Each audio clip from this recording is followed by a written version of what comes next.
Hello. আমি kidnapper বলতাছি, তোর বউকে কিডন্যাপ করছি। তোর বউকে বাঁচাতে চাইলে জলদি 10 লাখ টাকা দিয়ে ছাড়াই আনে। ধন্যবাদ ভাই, ওই বউ আমার লাগবে না, তুই রাইখে দে। বুঝতে পারছি, শুধু আঙ্গুলে ঘি উঠবে না। এই নে তোর বউয়ের সাথে কথা বল। বেবি জলদি কিছু করো, তা না হলে আমার হাতে আবার অঘটন ঘটে যেতে পারে। তোর বউর কথা শুনছিস? এবার জলদি টাকা নিয়ে চলে আয়। আরে গাধা, আমি শুনছি, তুই ভালো করে শোনস নাই। আমার বউ এর আগে সাইডে ডাকাইতের গলা টিপে মেরে ফেলাইছে।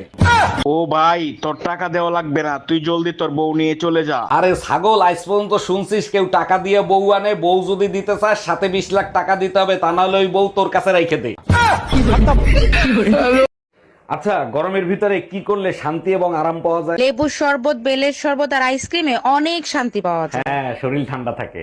আর তুমি কিসে শান্তি পাও? তুমি বাপের বাড়ি গেলে। ও আচ্ছা, কি বললো তুমি? এই তুমি আমার বান্ধবীরে কি বলছো? রাগ হয়ে চলে গেল, ডাকলাম শুনলো না। আচ্ছা, আমরা যখন চা খাই তখন যদি কেউ আসে তখন আমরা কি বলি? আসেন একসাথে চা খাই খাই। আর যখন ডিনার করি তখন কি বলি? আসেন একসাথে ডিনার করি। আমি শুয়েছিলাম, তোমার বান্ধবীর বললাম আসেন একসাথে ঘুমাই। আচ্ছা, সত্যি করে একটা কথা বলবা, তোমার প্রথম ভালোবাসা কে ছিল? তোমার কাছে মিথ্যা বলে আমার কোনো লাভ আছে? আমার প্রথম ভালোবাসা আমার বাবা ছিল। সব মেয়েরাই বাবাকে ভালোবাসে। আর তোমার দ্বিতীয় ভালোবাসা কে ছিল? দ্বিতীয় ভালোবাসা আমার সন্তানরা।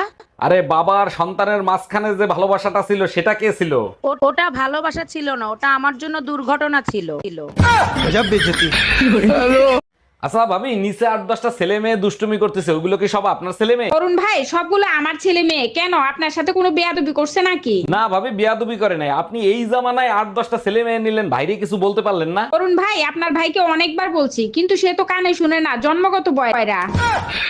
হ্যালো বেবি ডল, আজকে তো তোমাকে অনেক কিউট লাগতেছে। কিউট তো একটু লাগবেই, তোমার সাথে দেখা করতে আসছি না। আচ্ছা তাই নাকি? আর আমাকে কিরকম লাগতেছে? তোমাকে শেভ করে আসতে বলছিলাম না, শেভ করো নাই কেন? শেভ তো আমি করেই আসছি। 1 মিনিট, তুমি কি দাড়ি শেভ করার কথা বলছিলা? হ্যালো। জানো, কালকে রাতে না আমার স্বামীর সাথে তুমুল ঝগড়া হয়ে গেছে। আরে ভাবি, স্বামী স্ত্রীর সাথে ঝগড়া হবে আবার ঠিকও হয়ে যাবে। সত্যি ঠিক হয়ে যাবে তো? আরে বাবা, 100% ঠিক হয়ে যাবে। এখন এই লাশের কি করব? Bye bye, tata, good bye. সত্যি করে বলেন তো, আপনি কি ডাক্তার নাকি হাতুড়ে ডাক্তার? আরে অরুণ সাহেব, এত রাগ করছেন কেন? কি হয়েছে আমারে খুলে বলেন। পোকায় খাইছে উপরের দাঁত, আপনি নিচের দাঁত তুলে ফেলাইছেন কেন? পোকায় নিচের দাঁতে দাঁড়ায় উপরের দাঁত খাচ্ছিল, এখন আর দাঁড়াতেও পারবে না, খাইতেও পারবে না। এই কই তুমি? শিগগিরই চলো, আমার বাবা স্ট্রোক করছে, হাসপাতালে ভর্তি করতে হবে। হসপিটালে ভর্তি করতে হবে না, তোমার বাপের ট্রিটমেন্ট আমিই করব। ফাইজলামি করো, তুমি ট্রিটমেন্ট করবা কিভাবে? তুমি কি ডাক্তার নাকি? তুমি ইউটিউব দেখে অখাদ্য কুখাদ্য রান্না করো, সেগুলো আমি খাই না। আমিও ইউটিউব দেখে ডাক্তার হইছি, তোমার বাপের ট্রিটমেন্ট আমিই করব। শোনো, আমি যদি মরে যাই তাহলে তুমি নিজেকে শক্ত করে রাখবে। তোমাকে ছাড়া আমি থাকতে পারবো না, তুমি মরে গেলে তোমার সাথে সাথে আমিও আসবো। শালার মইরেও শান্তি নাই, ওখানেও পিছে পিছে যাবে।